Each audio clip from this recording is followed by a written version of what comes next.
Well, I did 2 of them. And so a couple days ago, I went out to Bournemouth, preached in the rain for about an hour and a half maybe, talked to a lot of people, tons of people out hearing the word. I talked to a couple on my way back to the bus. I forget their names now, but they were not Christians, and kind of one guy was looking at different religions and stuff like that. So I talked to him about 20 minutes. The guy said he was going to actually ask God to reveal himself to him, whoever the true and the living God is. So he said he was going to get before God. I asked him, have you ever just cried out to God and said, whoever you are, just please show me? He said he was reading the Quran, reading through some other religious texts, and I said, if you just ask God who he is, he will reveal himself to you. And so talk to them. Hopefully the girl was more contentious. She didn't really want to hear what I said. Well, hopefully they trust the Lord at some point. Second day, I went out to Bournemouth. It was all sunshine that day. Again, multitude of people hearing the preaching of the gospel.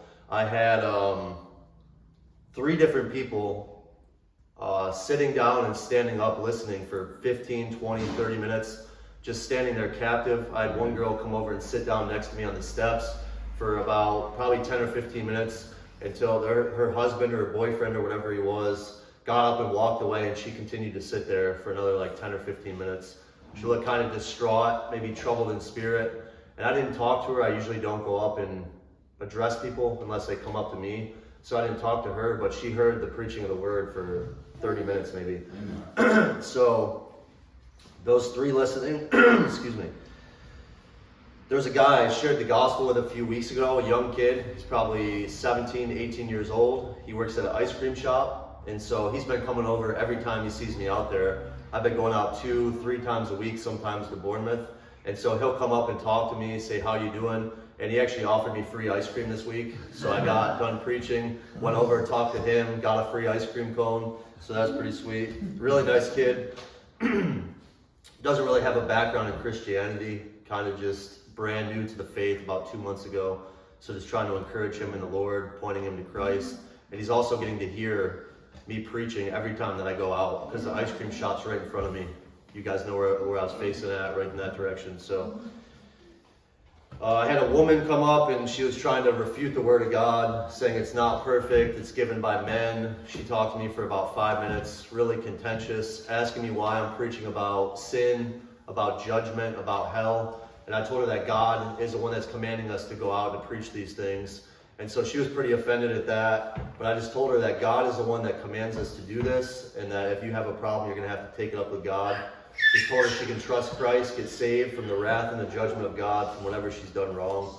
I was really kind to her, really nice to her. And but yeah, she's just trying to refute the Bible. Yesterday we went out, me, Gavin, Yana, Michael, Rebecca, all the kids went out to Weymouth. Michael preached first, really good preaching by Michael. And then I hopped on the mic and preached till I pretty much lost my voice. So I'm having a hard time talking today, but tons of people out hearing the word, tracks going out. James is going to mention a guy reached out too. He's going to mention that briefly. So somebody reached out to him that we met yesterday. Tons of tracks, conversations. We had a few people getting really offended at us preaching. Had a guy with tattoos all over his head, pagan tattoos. And he said, I think Rebecca tried to hand him a gospel tract. He just said, I'm a pagan, look at these tattoos. And I was just like, dude, I don't care. I was a heroin addict and the Lord saved me. So I don't care what you've done. God can save you. Amen. And so preached to him. He kind of cussed us out and then stormed off. Gavin had a couple people getting real angry with the preaching, offended and stuff like that.